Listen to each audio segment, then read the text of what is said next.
Well, because any talks or any resolution of the conflict has to be based on international law. And the law is clear. There's a tenet, a basic principle of international law, that it's inadmissible to acquire territory by war. Israel acquired the Golan Heights in the course of the June 1967 war. And therefore, under international law, it has no title to any of the Golan Heights. There has to be a full Israeli withdrawal to the pre-June 4, 1967 border. That's a precondition. You can't resolve any conflict unless there are basic principles. And the principles for resolving the Israel-Palestine conflict or Israel-Syria conflict has to be international law. Just a couple of days ago, Israel's Deputy Foreign Minister, Danny Ayalon, paid a visit to our studio. Just listen to what he said. It's coming right up. Hamas is the real enemy of peace. Hamas is enemy of the Palestinian interest. By the way, Hamas does not represent Palestinian interest, but Iranian interest. They're being helped and supplied and financed and equipped by Iran with the same ideology of Sharia, you know, of a very, very radical Islamist entity. It's pretty clear what he's saying. The onus rests with Hamas, or Hamas as he calls it. What's your take on this? Well, it's not as if Hamas has been around since eternity. The Israelis had the option of settling the conflict with the Palestinians before January 2006 when Hamas was elected into office. If Hamas is the obstacle, then why weren't they able to settle the conflict before Hamas was elected into office? Because they refused the terms of the international community. Every year, as it happens in November this month, the international community votes on a resolution at the United Nations General Assembly to settle the conflict. And every year the vote is the same. The whole world on one side, 161 nations last year.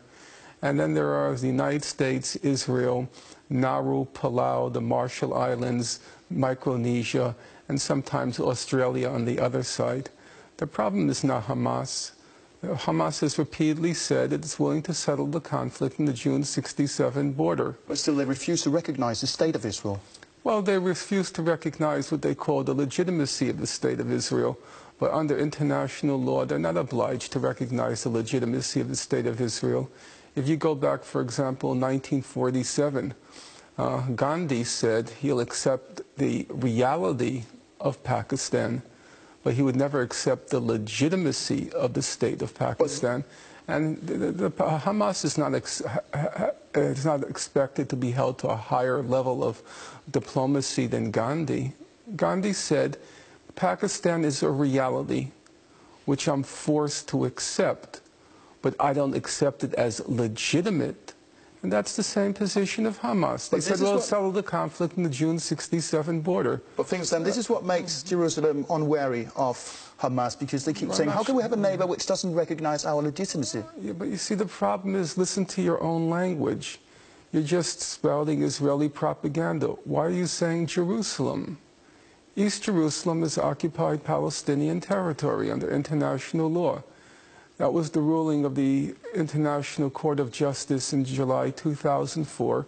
And if you look at the Goldstone report that just came out a month ago, they refer to East Jerusalem as occupied Palestinian territory.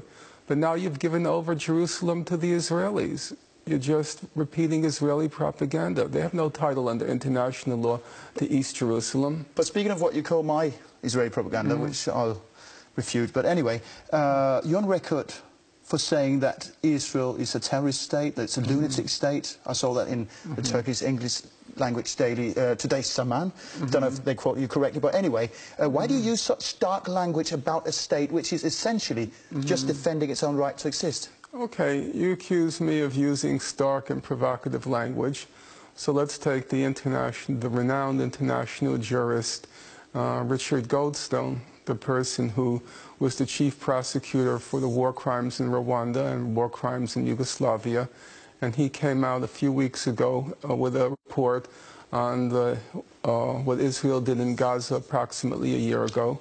And he said, and now I'm quoting him, he said the purpose of what Israel did was to, quote, punish, humiliate, and terrorize a civilian population.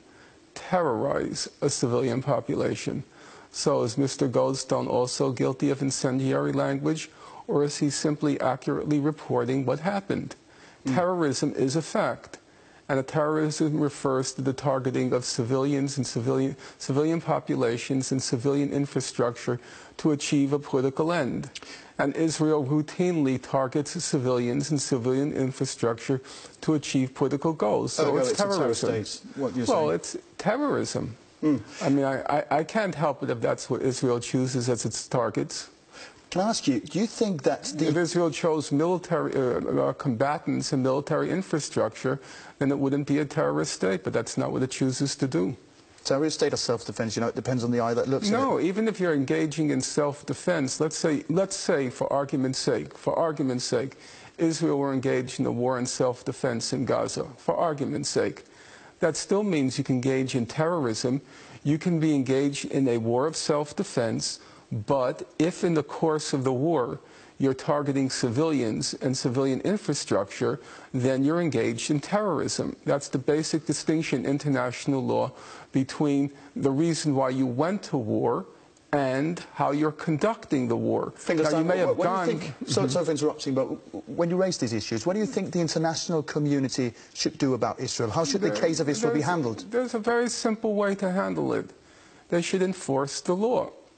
I mean, that I think is the easiest and the most efficacious way to resolve the conflict. So Israel is being granted special treatment, you're saying? Yes, the law is not being enforced against it. Right now, Richard Goldstone is saying Israel committed war crimes and possible crimes against humanity.